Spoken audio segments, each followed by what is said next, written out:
we live in the third dimension, time, space, gravity, which anchors us to have these mortal experiences that we can see, touch, hear, taste, and smell.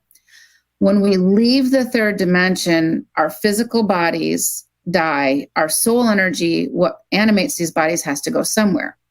It's supposed to go from the third dimension to the fourth dimension, which is now known as the lower astral. It's known as the hells, limbo, those types of concepts. And once we leave our body, we go there, and we're supposed to then go to the higher realms to go back home to the heavens, the higher dimensions, whatever you want to call it. But something happened along the way, and I'm going to say several millennia ago. When the Luciferic forces left the light of God, they're like, oh, snap. What are we going to do? We have no energy. They utilized God's source energy. When they left the light of God, they cut themselves off. So now they're looking at us humans like, hey, we can utilize their energies to sustain us. So they do this through a number of ways. One, they set up shop in that fourth dimension, that limbo, or what we now call the hells. And they have programmed us to believe that this is where bad people go, etc. This is where the land where ghosts reside and these other beings and entities. And sometimes there's an overlay in what we can see through our technologies, through our psychic senses, that we can see that they are impacting us.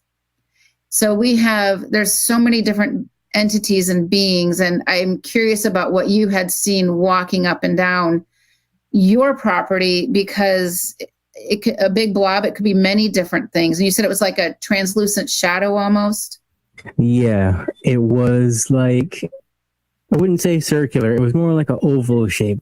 But when it made contact with the ground, it was kind of like, it almost had like a solidity to it. Like the way it made contact with the ground, it looked like it was almost gliding across the ground. Right? And I thought to myself, yeah, I thought to myself, that's got to be a pretty powerful one to have that much molecular structure, if you want to call it that. Yes. I'm not sure what it is. Did it have any form? It was just a big oval? Yeah, it didn't have any other form other than that. You could see within that oval shape, the oval shape was almost like an auric field would be. It wasn't static. It wasn't staying in one place. It had movement to it. It was kind of like moving around a little bit. Within it, you could see the outline of a humanoid figure, but it wasn't very clear, and it wasn't a different color, nor was it a different level of translucidity to the bubble that it was in. So that made it difficult to tell. Do you feel like that form inside there was like, I'm going to call it like bony and scraggly, or was it just a form? It wasn't bony and scraggly. It was just a body. I am not sure if I've ever told you this, but where I live used to be a plantation house a long time ago. And before that, this is where a lot of like the Amerindians and indigenous tribes and stuff would come, and they would get off of their little canoes and stuff, and they would camp out. So there was a lot of bloodshed that was on this beach. And seeing beings walking up my driveway, which is just really a sandy gap that leads to the beach, is not something that has been uncommon throughout my entire life. I mean, we've had banshees and stuff. You see them frantically running up and down, screaming. And because they get stuck, because of all the sand grains and stuff, they get stuck in that area and they can't get their way out of it. Right. Interesting. I kind of wonder if those weren't some type of ghost energies. I'm not sure. They can, they can really impact us. And sometimes, like I remember I had a client who came to me, and it was a mom, and she said, my daughter came home from college, and she says that she keeps having these murderous thoughts towards her sister. And in that process, the family, I'm going to say, was a normal family. There wasn't any violence. There wasn't any abuse, just normal, normal, normal. And I said, well, let me remote view your home and let's see what's happening. And so the concept of remote viewing is I have the ability to project my consciousness to another time, space, and location. So what I did was she gave me her address, and I started to look into her home. Now, I'm not looking at her dirty laundry or the dirty dishes or anything like that. I'm looking through the ethers to see what's impacting her daughter. And I found it. And it was actually kind of astonishing, because this incident had me realize that even the dark side has a political hierarchy to them. Every institution, every governmental agency, every business, everything has a recruitment department, an HR department, right? So why would the dark side not? They need new recruits too. And so I'm looking through the house, remote viewing the house through the ethers, and that's when I see 3 ghosts and a standard black magician. And I was asking about the shape of the guy that you were seeing, because a standard black magician is like this bony guy, and he's got scraggly hair and some long nails, that kind of thing. So I'm looking at this situation. There's these 3 ghosts, and they're basically standing in a row, and they're puppeting the young woman. And I was able to, in this work that I do, I will create a containment field, and I put the 3 ghost energies inside of one containment field, and I put the black magician, which is a low-key harmful entity. What he's doing is he was teaching these 3 ghosts how to do what he does to the humans, to create strife, to create chaos, to create havoc. And he was instructing these 3 ghosts to put these murderous thoughts in this young woman's head.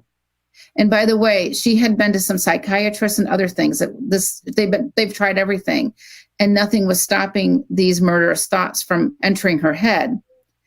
And that's when she had called me, because traditional medicine wasn't working in this case. So as I've got them in a containment field, which means they can't break out. And I want to address the 3 ghost entities first. First of all, a ghost is a former human who is stuck between heaven and earth. He is stuck in the 4th dimension, in those hells that I was talking about. So now I'm asking them questions like, why are you doing this to this young woman, right? They had all died. They had not crossed over. They were all atheists. So they didn't believe in a life ever after, and they were languishing in the 4th dimension. That's when this black magician basically overrode them, and I'm going to say capture or soul nap them. This is where having a healthy soul is a really big deal. If you have a healthy soul, they can't do this. So if these 3 ghosts were not complying with this black magician guy, they would get punished, and they could not escape him. He had tethers to them, basically ties that bind. So there was no escaping. And if they failed, if they weren't successful, their soul energy was harmed and extracted. And literally, it's like being whipped in physical life. So they had no recourse other than compliance with this black magician. So once I got that story, I started, and I literally had the angels come in, and we'll talk about angels in a little bit, come in and cross over these 3 ghost souls, which, by the way, they were extremely relieved to have been freed from him and to stop causing harm to this young woman. That was a big deal for them. Now I go to this black magician, and I'm asking him, what the heck, right? Why? And I'm learning from him that if he could turn these 3 ghost souls into black magicians, he would ascend in his ranks. He would become more powerful. He would have more tools at his disposal. It's no different than being in a military promotion kind of thing. So that's where he was at with that. And so I crossed him over also. And I also looked for this guy's bosses because I knew he had to have bosses of his own. I was able to pull in those bosses too. And once I did that, they all got crossed over into the higher realms, God source energy. It's not mine to decide where they go, but I know the higher realms can handle that. That's way above my pay grade. Once I did that, that young lady's been free and clear. There's not been an issue for what she was dealing with. And it was like a switch flipped off for her. She wasn't dabbling in the dark arts or anything like that. She was a college student and she was at a college bar doing, college things. And when you become drunk or inebriated, not even full on drunk, these dark things can gain access. They call it spirits for a reason.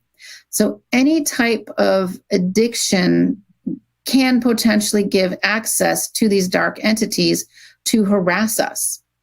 And addictions can look like many things. It can look like an alcohol addiction. It can look like a substance abuse addiction, even video game addictions, dark video games where there's a lot of killing going on.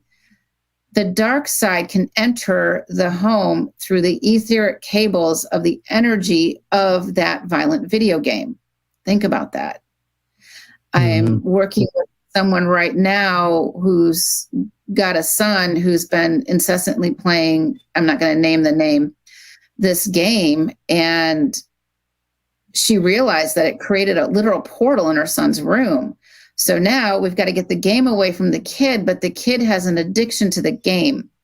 If there's anything that you can't put away or put down and walk away from without constantly thinking about it or without constantly wanting to grab it, it can be a form of an addiction.